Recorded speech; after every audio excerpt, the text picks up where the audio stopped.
Hi everyone, and thanks for joining me. Today we're going to be doing an embroidery video, and this is a really special one. I came up with an idea to make a needle minder, and I know making a needle minder is not an original idea, but I couldn't find exactly what I was looking for. I wanted something that was portable, something that I could just throw in a drawer, because quite often I'm sewing and I put a special needle in my machine, perhaps a denim needle or a leather needle, or I put a ballpoint in my embroidery machine when I normally use sharp points. So I might use that needle for one project and then take it out. And my problem is I never remember what the needles are once I take them out, and they're not really ready to be thrown away after one project. So what I wanted was this needle minder. Now, what happened with this, I'm not a digitizer at all, but I knew what I wanted. I knew the layout. So I created this little needle minder right here. So you can see it's got sewing and embroidery, sharp point, ballpoint, and then some sewing specialty needles and all the different sizes. So because I'm not a digitizer, I knew that this could look better than it did. So I reached out to my friend Dawn over at Creative Appliques. She has been digitizing for many, many years, and she has mastered digitizing. So I gave this idea to her, sent her this file, and said, do what you want. Make it, make it however you like, but this is what I'm after. And boy, did she come through. She took my idea and really stepped it up a notch. Oops, that's upside down. Stepped it up a notch. So she came up with this design. I love it. It's got multicolors. She's got more options. She's got the sharp point, ballpoint for the embroidery side. She's got all the numbers down the side for the sizes. And then for the sewing side, she's got universal, sharp point, ballpoint, microtex, leather, jeans, and specialty categories for you. So how this works is once you take a needle out of your sewing machine that you want to reuse at some point, you just stick it in the proper square. So I know that next time I need a 70-75 needle, this is still a good needle for embroidery, so it's right in there. So that's how it works. That was the idea behind it, and thank you so much to Dawn for helping me out with this project. You can get this file on her website. She's got this size, which fits in a 5x7 hoop, as well as a 6x10 version, so for an even larger one. So she really knocked it out of the park. I love what she did. Like I said, I just guided her with one that I created and digitized, and hers looks a lot better than mine. She is an excellent digitizer, and she has so many fun designs over on her website. So make sure that you check her out. So let's get started in today's video. I think you guys are really going to like this. I am a big fan of quick and easy, and I'm a big fan of practical things. I don't like to make things that I'm just going to throw away. So I think this would be a really cool thing to put in an Etsy shop, or a cool thing if you go to crops or go to embroidery classes or things like that where you need to take different needles with you on the go. You can throw this in your bag. At home, you can store it in a drawer very easily. Keep track of those extra needles. So let's get started. So let's take a look at what we need for this project one more time. So you're going to need a piece for the outer, which is this side. It's going to be my faux leather. You're going to need a piece for the inside, which is my felt. You're going to need some snaps. I'm going to be using the magnetic snaps. You're going to need a piece of a tearaway, and for the smaller size, you need at least a 5x7 hoop. For the SE 1900, I'm going to use my 5x7 hoop. For the Ricoma EM 1010, I'm going to use my 6.25 by 8.25 mighty hoop. So for the instructions, I just want to let you know, so if you're doing a multi-needle and you need to adjust the colors, step 1 is going to be your placement. Step 2 is going to be tacking down your felt. So you're going to add your felt, and then it's going to put in your snap placements to tack that down. Then you're going to be stitching the horizontal lines. So if you want to do this multicolored, you kind of need to know. If you're doing everything in one color, you can absolutely do that. For the next step, you're going to do the embroidery side horizontal lines, and then it's going to stitch the word embroidery. For the next step, you're going to, step 6, you're going to do the horizontal lines and then the word sewing. And then it's going to do this zigzag that divides the two sides. That's your step 7. Then it's going to stitch the numbers. Then it's going to stitch the S and B here on the embroidery side. And then it's going to do these letters on the sewing side. And then you're going to put your backing on right before step 11. Step 11 is going to do all of this outline work to secure your two pieces of fabric together. So that's just a quick walkthrough of the colors in case you want to program yours to be multicolored like this one. Again, on my original versions, I just did them in one color, but Dawn really stepped it up a notch and really made it cute. So I really like what she added to this project. So let's go ahead and program our colors into our machines if you need to. If you're doing a single needle, you can do it as you go, and I'll try to remind you as we stitch this out exactly which colors you need to put in when. All right, so I have loaded orange thread. I'm going to do this in 2 colors. I'm going to do orange and blue.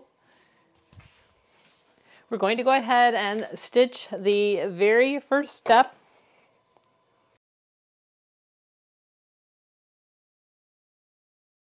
Once you've completed step number 1, cut your thread if it hasn't already, and you need to add your felt. I'm going to use some 505 adhesive spray. I simply spray the 505 on the back of it. Don't do it by your machine or near your camera equipment. Take it off the screen and spray it, and then I'm just going to place it on top of that stitch out that it just made. You want to make sure that you have a little bit of a margin all the way around. Oops, looks like I didn't have my hoop snapped in well.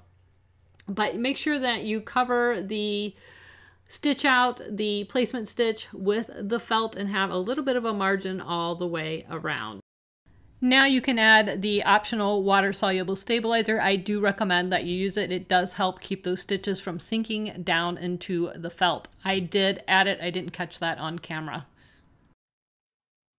So we've added our felt, our water-soluble topping. I'm going to put the foot down, and we're going to go ahead and stitch the next step, step 2.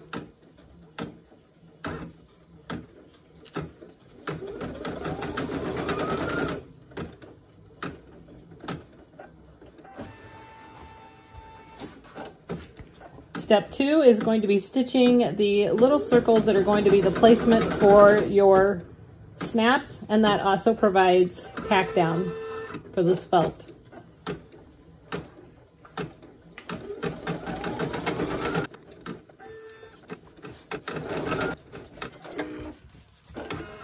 All right, step 3 is going to stitch these horizontal lines. I'm going to leave it at orange.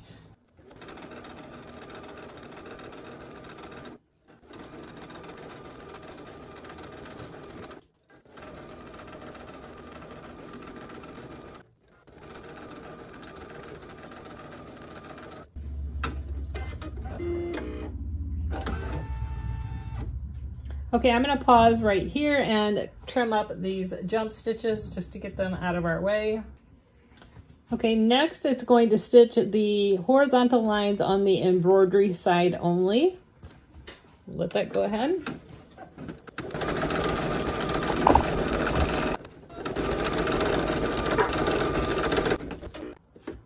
Again, if you want to stop, trim any jump stitches, go ahead. Next, it's going to stitch the word embroidery.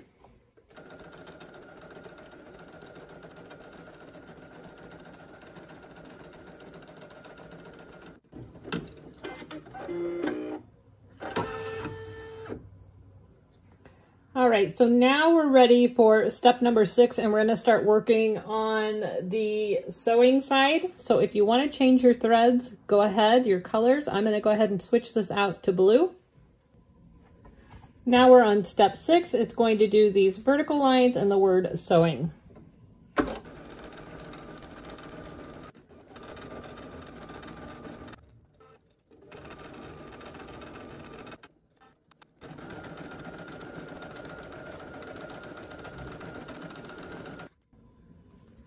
All right, step 7 is going to be the zigzag line, which separates the embroidery side from the sewing side. I did it in light pink here. I don't know if you can tell, but you can do it in whatever color you want. I'm just going to leave the blue in.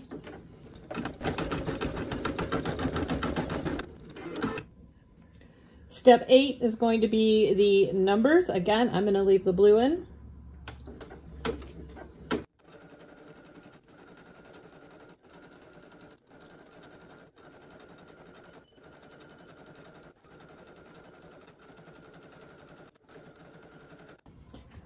Next, it's going to sew the S and the B on the embroidery side, and we are at step number 9.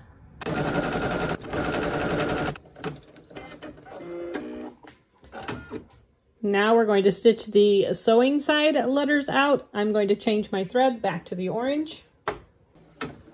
This is stitch number 10, or step number 10.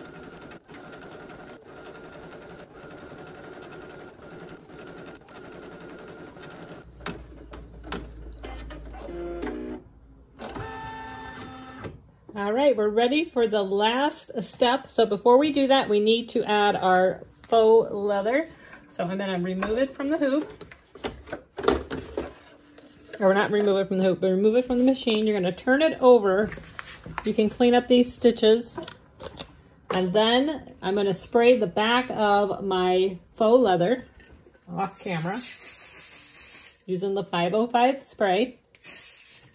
I'm going to place that right down. Now, if you want to tape this, you can absolutely do that. I don't find that it's necessary, but if you want to, go right ahead. We're going to add it back to the machine. All right, so now what it's going to do is stitch the final center line right down the middle, and then it's going to stitch this outer edge. And then we'll be done. Oops.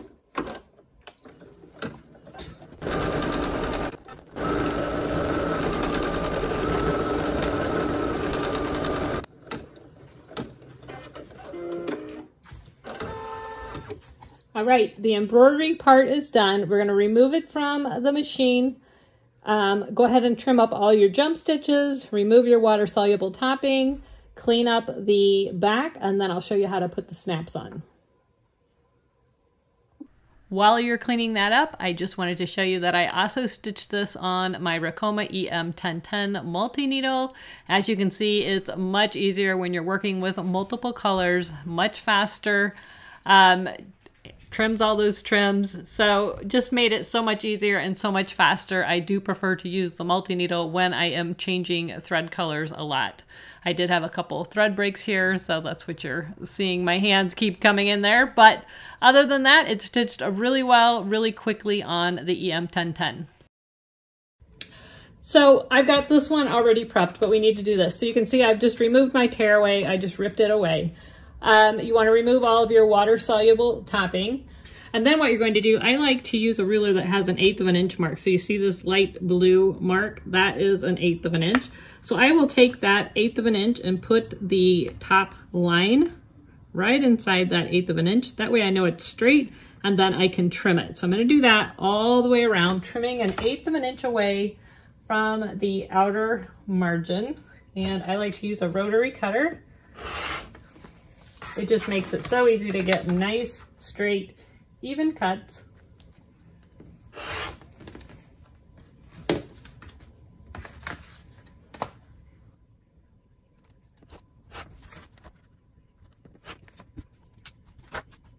Once you've got it trimmed down to size, you need to make holes in the 4 different areas that have the little circles. Those are your hole marks. And I've got a little thread there. Trim that away. And we're going to get ready to assemble our snaps. Now you can use a handheld hole press like this. And what I like to do is just line it up. This happens to be the crocodile. You can see right there where the hole is. You can see right there. I can look through the top of this and line it up with that hole and give it a click. And I've got a hole. Now, if you have the cam press, which I have a couple of them. I had this one for a long time, and then I bought the pink one, of course. So I have the die set. This is a whole die. And let me just show you what it looks like. So when you buy the whole die from Cam Snaps, and I will link them in the description below, it looks like this. So this is the base piece, and this is the part that makes the hole. You just drop the base piece in, and I just keep this one designated for holes. This particular punch, you don't have to have 2 punches, you just switch it out. That's what I switch the pink one out according to what snaps I'm using. But this just has a little screw top. You just screw that die into the top. I just always have to put holes in, so I just leave this one as holes. So then I just line up that little circle, give it a press, kind of doing this from a weird angle, and then I have a nice hole. So you want to go ahead and punch all of your holes, whether you're using a hand press or a table press or whatever method you like to use to make your holes. Go ahead and do that.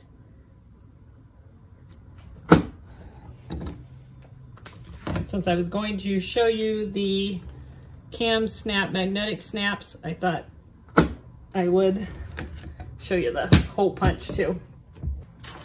So this is the dies for the magnetic snaps. They come in 3 pieces.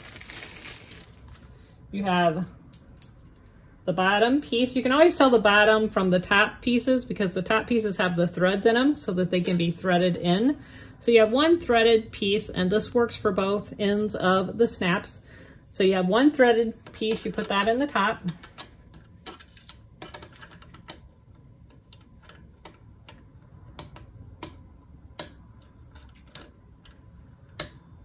There we go.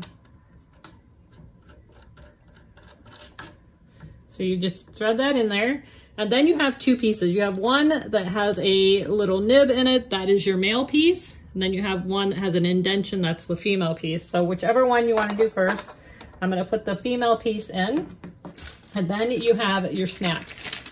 So these snaps consist of, get all these pieces apart, these are magnetic, so they're stuck together. All right, so we've got the female end, which has the little divot. We have the male end, which has the little sort of a nipple on the top. And then we have 4 caps, and the caps look just like that. All right, so what you're gonna do, I've got the female end here, so you can see this fits, this female end fits the male side, and it just clicks right into place. That little divot fits right inside that nipple, like that. All right, so we're just gonna take the male end, we're gonna put it facing the inside of the clip, and then you're gonna turn it over, you're gonna put it back on it, and it'll kind of snap into place.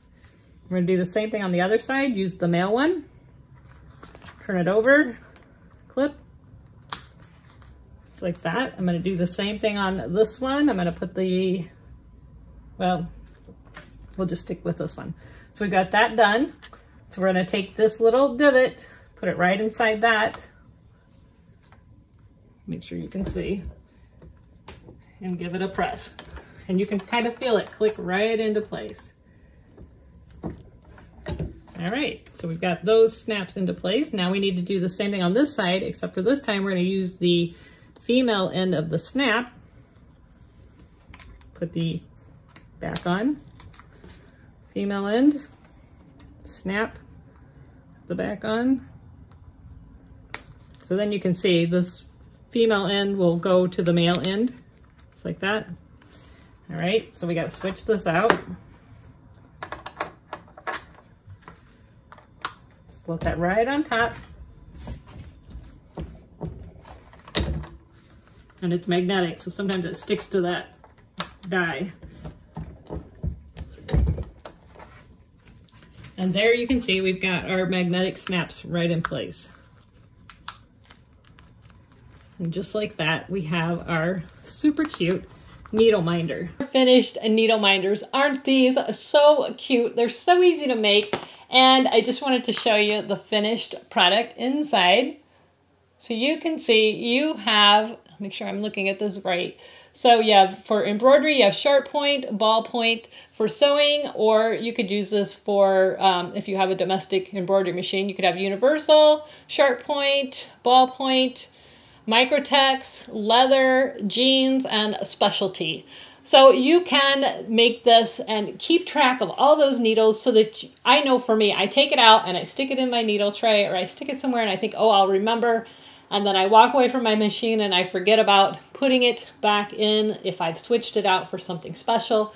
And then if you've only used it once or twice, you can still use that needle. You just very simply stick it inside there. I think I've got one in here. Let me pull that out. So this is a sharp point 70-75. So I just stick it right in that square, and that way I know next time I want to switch something out, if I switched it out for a ball point or something like that, I can just go in here, find my needle, and put it back in the machine. And then it just snaps up, so you don't have to worry about those needles coming out. And you can put this in a drawer or something like that. Very easy to keep track of if you want to take different needles, if you're going to a sewing session or something like that. Or I know my craft store or sewing store has embroidery classes where they take their machines and things. So you might need to travel with your needles. But how fun are these? So I hope you guys enjoyed this video. Make sure that you head over to Creative Appliques. She's got the design. You can purchase it from her and start making some needle minders of your own. If you leave a comment in the description below, I am going to give away one of these that I made today in today's video. And I'll just be doing that by picking randomly one of the comments that are left in the description below this video. If you enjoyed this video, please like, subscribe, and share. Thanks so much to Creative Appliques for partnering with me on this project. I hope to do many more collaborations with her. This was a lot of fun. Thanks so much for watching, and until next time, never stop making. See ya. Bye-bye.